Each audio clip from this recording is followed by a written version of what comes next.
Bonjour, aujourd'hui on va vous parler des types d'isomérie et on va voir que ces types d'isomérie-là, il y en a plusieurs.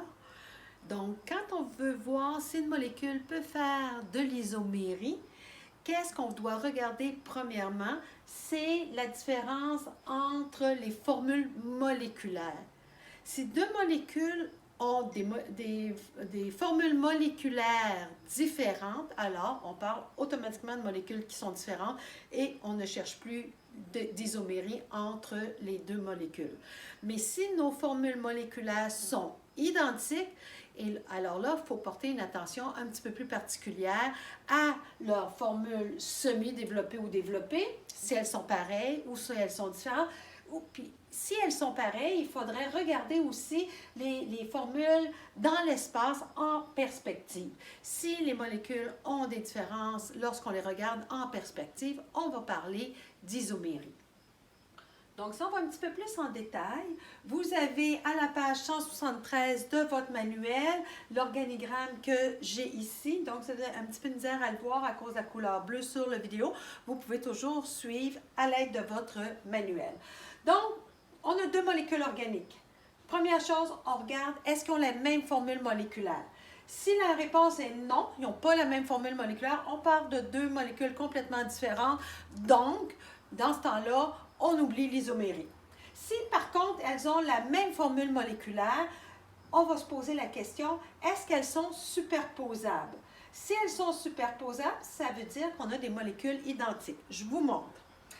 Je regarde cette molécule-ci, puis je regarde cette molécule-là.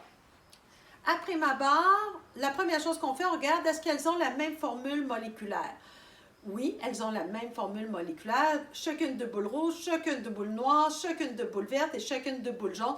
Donc, c'est la même formule moléculaire. Ensuite, il faut regarder est-ce qu'elles sont superposables. Dans ce temps-là, on doit pivoter dans l'espace la molécule comme je suis en train de le faire. Donc, le tout, toute la molécule, on la pivote et on essaie de venir les superposer. Si, comme dans le cas que je vous présente ici, les deux molécules se superposent parfaitement, on va parler dans ce temps-là de molécules identiques. Par contre, si elles ne sont pas superposables, on a deux possibilités. Donc, si je reprends mon modèle que j'avais tout à l'heure, puis encore là, j'ai la même formule moléculaire, mais cette fois-ci, est-ce qu'elles sont superposables? Non. Pour qu'elles deviennent superposables, qu'est-ce que je dois faire? Je vais prendre ce modèle-là pour travailler dessus. Donc, ce modèle-là, je vais essayer de le ramener identique à celui-là. Donc, pour être capable de le ramener identique, justement, je fais une rotation dans l'axe des deux carbones qui sont ici, à l'entour de ma liaison sigma, parce qu'on peut faire des rotations carbone-carbone dans la liaison sigma uniquement.